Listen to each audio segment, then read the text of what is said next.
5 of the South African Off-Road Championship moved to the Eastern Cape for the Queen Motorspare Settler 400, with the race headquarters at the Aldo Scribante circuit in Port Elizabeth. With 2 rounds, the championship left after the Settler 400. The event was an important one for those with championship aspirations in the various categories. Going into the Eastern Cape race, the father and son combination of Franz Czepek Sr. and Jr. led the Special Vehicle Championship by just 2 points from local crew Greg Harvey and Lionel Acton. Not far behind was Richard Carolyn. To defend the lead that we have got, I think the whole secret is to try and finish every race. If you finish every race, at the end of the year, you've got a very good chance of winning. If you push too hard, you fall out, you lose the race, you lose all the points. This is a small race, only for single points, but the way to go is to try and finish as high up as possible in every single race, but the big secret is to finish the races. That's the way to win the championship. Reigning Special Vehicle champions Herman and Karl-Heinz Silvard led the field away in the Silvard Transport Raceco. The Silvards have not had much luck this season and were hoping for a change in fortune. The event started with a lap at the Aldo Scribante race circuit, which provided for plenty of action in the unwielding-looking special vehicles. The high-tech space frame cars are hardly built for circuit racing, and Michael Schumacher wouldn't have seen anything that would have made him lose any sleep. The Silvard brothers were followed away by Nardus Alberts and Peter Mathieu in the Rapsa Raceco. Alberts and Mathieu also have not had much to write home about this season, with reliability problems a headache for the pair throughout the year. Richard Carolyn went into the Settler 400 lying 3rd in the championship in the lubrication equipment Raceco single-seater, which had a tendency for understeer on the Scribante circuit. Out in the sort of terrain where off-road vehicles are more at home, Nick Harper and Richard Hill in the Rock Oil Raceco were soon under pressure from Springbok's Bucks Carolyn and Greg Wiebel in the lubrication equipment Madiba, which was having its first outing. The Czepek father and son combination has based their off-road success on consistency and were once again going along at a steady pace in the V-Motors Raceco. Botswana crew JJ Vormerans and Steve Cooper were also going well and chasing after the Czepeks. Behind them, championship contenders Greg Harvey and Lionel Acton in the Queen Motorspares Raceco were starting to push hard with a good finish imperative where their championship hopes were concerned. Bucks Carolyn has always been a charger, and on the faster sections of the route was starting to push hard in the lubrication equipment Madiba. Alongside him, Greg Wiebel was also making a return to off-road racing. One of the top drivers a season or 2 ago, Wiebel was back as a navigator and thoroughly enjoying himself sitting alongside Carolyn. The Nardus Alberts Peter Mathieu combination were also having a good run in the Rapsa Raceco, with the pair holding down a place in the top 10.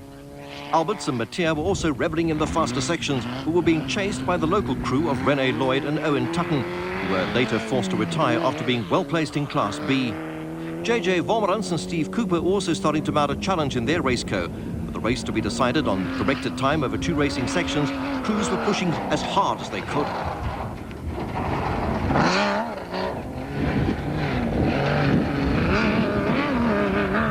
Never once to stray away from a carefully thought-out game plan, the Czepeks had settled down to a rhythm in the V-Motors Raceco.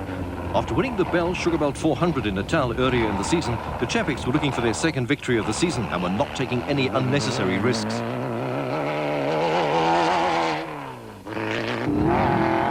Rene Lloyd and Owen Tutton were still going along well, but were starting to come under pressure from Herbie Smith in the beautifully turned out Mighty Mag, which is powered by a motorcycle engine. Smith is the son of John Smith, an off-road legend from days gone by, and was showing all of his father's old flair and skill. Running at the front of the field, Bucks Carolyn and Greg Wiebel were still making steady progress with the lubrication equipment Madiba making an impressive debut.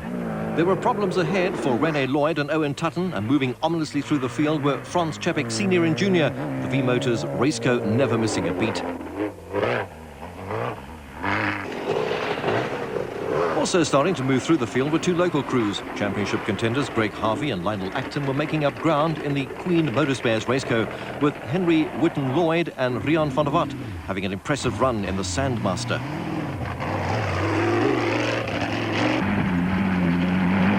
Herbie Smith was also having a tremendous race in the Mighty Mag and was challenging for a place in the top 5 in the quick and manoeuvrable single-seater. With Bucks Carolyn and Greg Wiebel running into problems, the Chepex have picked up the pace and were starting to take control of the race. A good scrap developed between the Chepex and Greg Harvey Lionel Acton's car. The Transvaal crew gradually opening up a slight gap on the Eastern Cape rivals.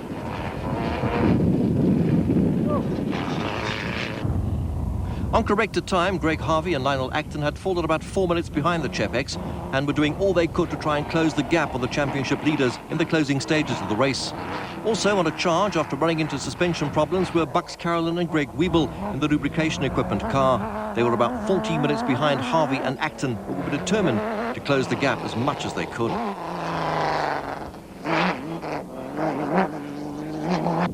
Still going like a train in the mighty mag, the impressive Herbie Smith had moved into 4th place on corrected time. Although he was a long way behind the Carolyn Wiebel car, Smith had plenty of time in hand over 5th place Henry Whitten-Lloyd and Rian van der Walt, who were being chased by Nardus Alberts and Pieter Mateer in the Rapsa Raceco.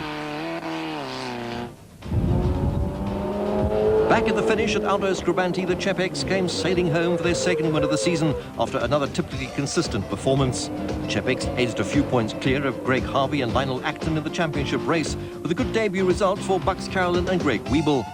Herbie Smith and Henry Whitten-Lloyd and Rian van der Walt completed the top 5, only 8 finishers making it to the line after a tough event. Conditions out there were very nice. This morning there was quite a bit of rain, which is very bad in the open car because, you know, the glass is missed up and the visor missed up, so you got to drive with your visor up and down and up and down, and the rain stings on your face when you pick the visor up. So it's very difficult to drive in the rain. But thank God it didn't rain for too long, otherwise it would have been a bit more difficult. But I think it would have been more difficult for everybody, except for the guys with the windscreen, of course. In the quad race category, Wikus van Deventer had a 13-point cushion over Derek Johnson, who was only 1 point ahead of Paul Breckel. Mark Breckel and Yuri Du Plessis completed the top 5 in the championship, but out on the route it was Wikus van Deventer who soon took a stranglehold on the race in the Pro Group Security Yamaha Banshee. Behind the flying Van Deventer, it was Derek Johnson in the dealer team Yamaha who slotted into 2nd place. Johnson was going along steadily but could not match Van Deventer for pace. Johnson was gradually pulling away from Paul Breckel on the Brasco Refrigeration Yamaha Banshee, but was not making any headway where Van Deventer was concerned. Yuri Du Plessis had slotted into 4th place on the Gap Racing Banshee, but had fallen about 8 minutes behind Breckel and wasn't able to cut into Breckel's lead. Kevin Pereira and Christo Verberwa were going along steadily, but the pair were now over an hour behind race leader Wikus van Deventer, who was showing his class and sprinting away from the rest of the field. 1 or 2 of the quad racer brigade had a little trouble with route finding. There were a couple of moments of indecision from the backmarkers. Despite their trials and tribulations, Rod McPherson and those running at the back of the field were enjoying themselves. Given the tough course, only 2 of the quad starters did not see out the full distance. There's not much of Wikus van Deventer, but he is a hugely talented man when it comes to quad racing. The little man from the Northwest Province proved once again that he is in a class of his own in South African quad racing and gradually built up a lead of over 20 minutes over Derek Johnson, who was still trying his heart out.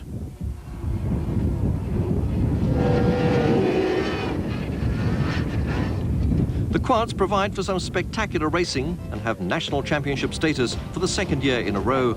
Fields are growing by the event, but Van Deventer is the dominant force at the moment and cruised to a comfortable victory. So victory to Wikus van Deventer by a wide margin, with Derek Johnson 2nd place, edging him ahead of Paul Breckel in the championship race. Yuri Du Plessis and Kevin Pereira completed the top 5.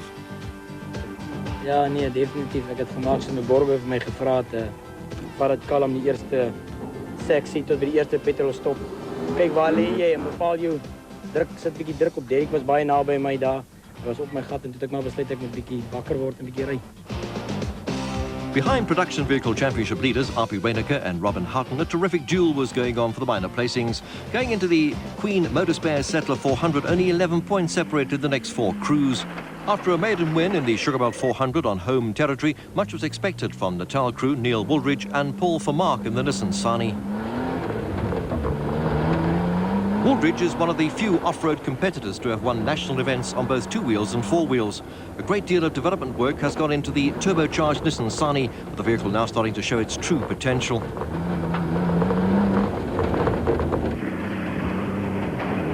Much was also expected from Springboks, Cassie Coetzee and Richard Leek in the Castrol Toyota Hilux, who were looking for their second victory of the season. The pair also scored a win in the non-championship Video Sport Off-Road Challenge, which formed part of the recent Castrol International Rally. Both Coetzee and Leek are highly experienced, with reliability problems hampering their championship progress this season. A light early morning drizzle made life a little uncomfortable for the crews in the early stages, with Coetzee and Leek not taking any risks. Championship leaders Api Reyneke and Robin Houghton only teamed up midway through the season, but the partnership between driver and navigator in the Bankfin Toyota Land Cruiser has really produced some impressive performances.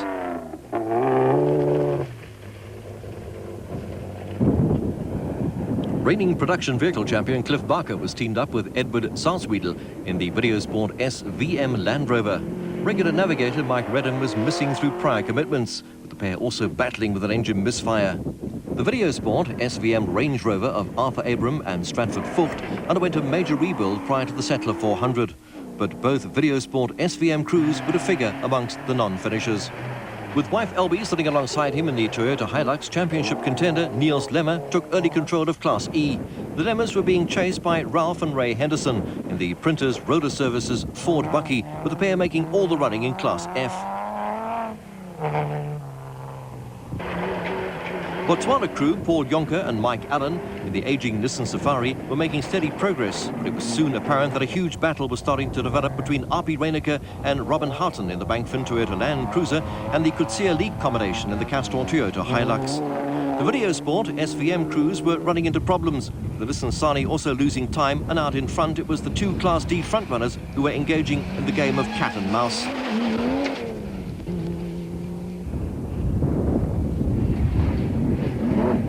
Paul Jonker and Mike Allen were still going along steadily, but could not match the pace of either Reyneke Houghton or the Coetzee Leek combination.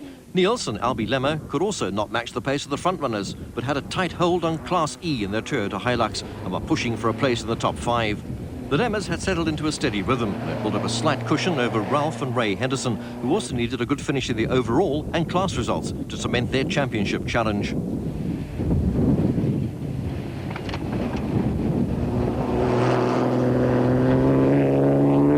Running further down the field, Neil Woolridge and Paul Vermaak ran into technical problems that cost them so much time it effectively ruled them out of the running in the overall stakes. In the production vehicle category also decided on corrected time, the pair were pushing hard to make up ground.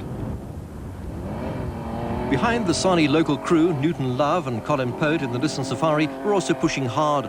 Local knowledge is always an advantage on off-road events, but on this occasion it didn't do anything for Love and Pote, who managed to roll the Nissan.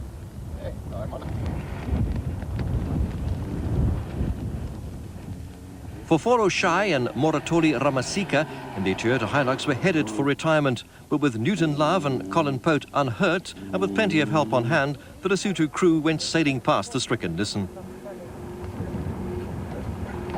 With a little help from spectators, the Newton Love Colin Pote vehicle was soon back on all 4 wheels. The pair able to continue the race, Love and Pote finished a credible 6th overall. There we go, chaps. Thank you. At the front of the field, Api Reyneke and Robin Houghton were running strongly in the Bankfin Toyota Hilux. Although both are widely experienced in the ways of off-road racing, Reyneke and Houghton had no way of knowing how their race time was matching up to that of Cassie Coetzee and Richard Leek. With the races run on corrected time, all crews can do is go as fast as they can for as long as they can and hope that they're building up a cushion over the rest of the opposition.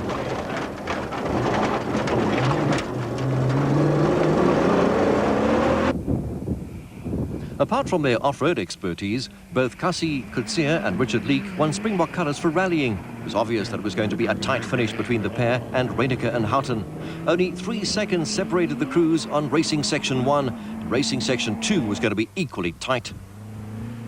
Behind the front runners, Niels and Albie Lemmer were still maintaining a steady pace and had control of Class E.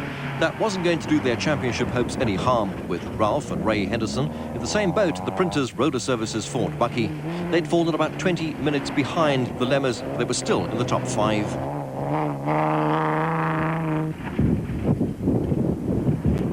Paul Jonker and Mike Allen were still soldiering on without any problems in the Nissan Safari.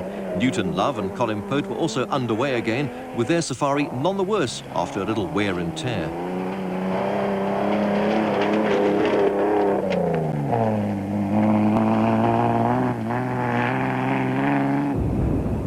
Over the closing stages of a testing route, Kasi Coetzee and Richard Leek were pushing the Castrol Toyota Hilux to the limit.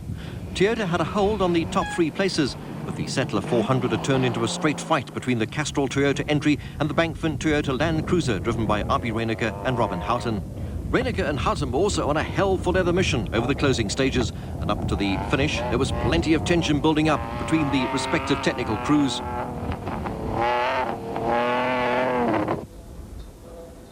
At the finish of the Aldo Scribanti circuit, Kasi Coetzee and Richard Leek came storming through for their second win of the season, but they could not have cut it any finer. After 400 kilometres of tough racing, the pair were just 33 seconds ahead of Api Reiniger and Robin Houghton.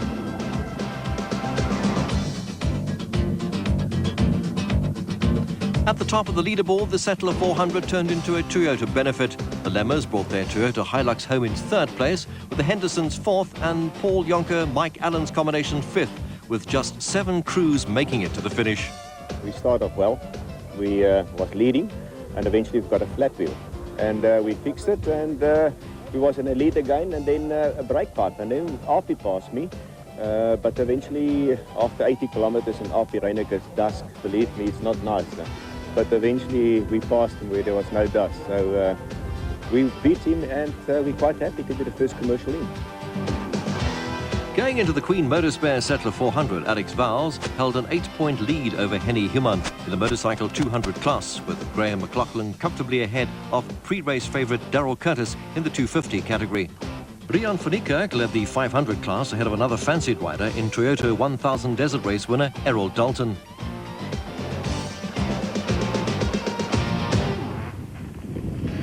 Pre-race favourite Darrell Curtis on the Pro Action AGA Panasonic KTM set the early pace in the motorcycle category.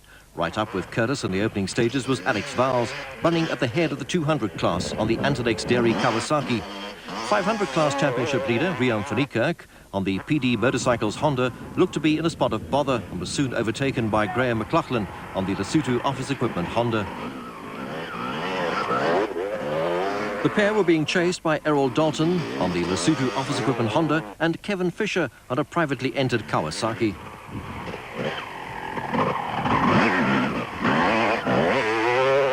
Also running strongly in the early stages was Brian Bontekoning on the Antilax Shumwells Yamaha, who had shown good form since returning to the top competition.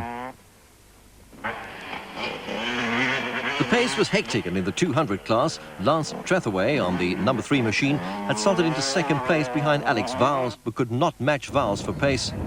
Vowles on the number 4 bike was gradually opening up a sizable gap on the Italian. It was looking like emerging as a challenger for overall honours. Riders on 200 class machines don't often win national championship events, but Vowles was looking in good shape. A terrific battle was expected to develop between Toyota 1000 Desert Race winner Errol Dalton on a big Lesotho Office Equipment Honda and Darrell Curtis on the Pro Action AGA Panasonic KTM.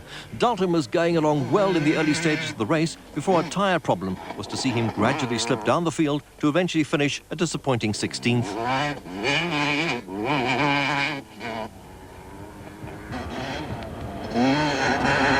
After a subdued start to the race, Rian van Niekerk on the PD Motorcycles Honda started to put it all together. Leading the 500 class, van Niekerk found himself caught up in a terrific battle late in the race with Alex Vowles, who was way out in front of the 200 brigade. Van Niekerk had moved ahead of Kevin Fisher, who was also going along steadily on a privately entered Kawasaki.